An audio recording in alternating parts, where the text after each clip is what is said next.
الحمدللہ وکفا وسلام علی عبادہ الذین اصطفی۔ حدیث نبی قال رسول اللہ صلی اللہ علیہ وسلم افضل الصدقۃ ان تشبع کبدا جاعیا۔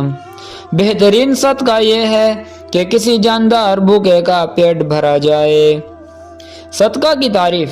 صدقہ کہتے ہیں اپنے مال کو اللہ کی رضامندی اور قرب حاصل کرنے کے لیے کسی کو دینا۔ بھوکے کو کھانا کھلانے کی فضیلت۔ بھوکے کو کھانا کھلانے کے بارے میں متعدد احادیث میں فضائل وارد ہوئے ہیں۔ مثلاً ایک روایت میں آتا ہے کہ آپ صلی اللہ علیہ وآلہ وسلم نے فرمایا کہ مغفرت کو واجب کرنے والی چیزوں میں بھوکوں کو کھانا کھلانا بھی شامل ہے۔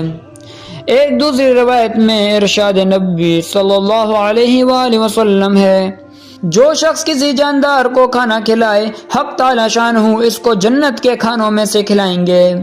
علماء نے حدیث کے عموم سے استدلال کیا ہے کہ اس میں انسانوں کے ساتھ حیوانات بھی داخل ہیں۔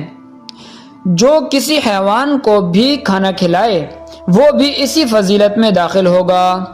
اس پر استدلال اس روایت سے بھی کرتے ہیں کہ جس میں آتا ہے کہ ایک بدکار عورت نے ایک ایسے کتے کو پانی پلایا جو پیاسا تھا اور پیاس کی وجہ سے زبان نکال رہا تھا۔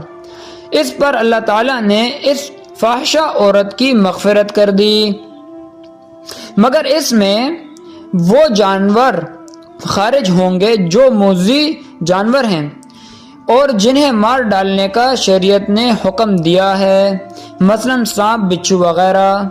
حدیث کا مطلب یہ ہوا کہ کسی بھی جاندار کو کھانا کھلانا اور اس کا پیٹ بھرنا ہماری مغفرت کی، ہماری نجات کا ذریعہ بن سکتا ہے۔ ہمیں چاہیے کہ ہم ہر بھوکے کو کھانا کھلائیں اپنی استطاعت کے مطابق۔ اللہ تبارک و تعالی ہمیں دین اسلام پر چلنے کی توفیق عطا فرمائے اور تمام اچھائیوں پر عمل کرنے کی توفیق عطا فرمائے۔ وآخر الدعوانا ان الحمد للہ رب العالمین۔